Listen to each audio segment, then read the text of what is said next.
ঝড়ের মাস বৈশাখ। এই বৈশাখের মতোই রবি ঠাকুরের জন্ম। সোনার আশ্বিনে নয়, হিমের রাতের অঘ্রাণে নয়, ফুল রাঙানো ফাগুনে নয়, এই খর ক্ষিপ্র বৈশাখেই তাঁর জন্ম।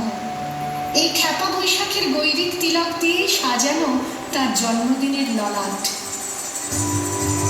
বৈশাখে প্রকৃতির নতুন জন্ম, আমাদেরও নতুন জন্ম এই বৈশাখে, 25শে বৈশাখে, রবি ঠাকুরের জন্মদিনে। দেখতে হবে ক্যালেন্ডার, জিজ্ঞেস করতে হয় না তারিখটা কবে। আগে থেকেই বুকের মধ্যে সাড়া ওঠে, 25শে বৈশাখ আসছে, রবি ঠাকুরের জন্মদিন।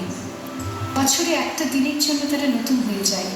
চারপাশে নীলে লালে সবুজে হলুদে রঙিন ফুলের আলপনা, মাঝখানে খয়েরি রঙের সুতোয় রোজ দুপুরের না ঘুমানো চোখে কাজের ক্লান্ত অবসরে বোনা হয়ে চলেছে সেই 4টি লাইন।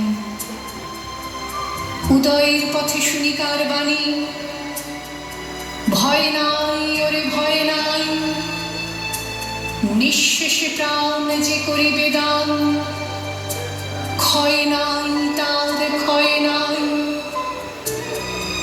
শুধু কি সূচি কাজে? না, বিদেশকে চোখের সামনে দৃষ্টান্ত করে রাখার আন্তর্জাতিকতা রবি ঠাকুরের। আমাদের সংস্কৃতিকে মাটির কাছাকাছি এগিয়ে নিয়ে যাওয়ার সংকল্পে রবি ঠাকুর। আমাদের সভ্যতাকে দানবের হাত থেকে ছিনিয়ে নেওয়ার সংগ্রামে রবি ঠাকুর। আকাশে মাটিতে মনে এত যে বৃষ্টি পড়ে, তার ছন্দ রবি ঠাকুরের। এত যে ফুল ফোটে, তার গন্ধ রবি ঠাকুরের। তাই প্রতিদিন তার জন্ম, কোনো দিনই তার মৃত্যু নেই।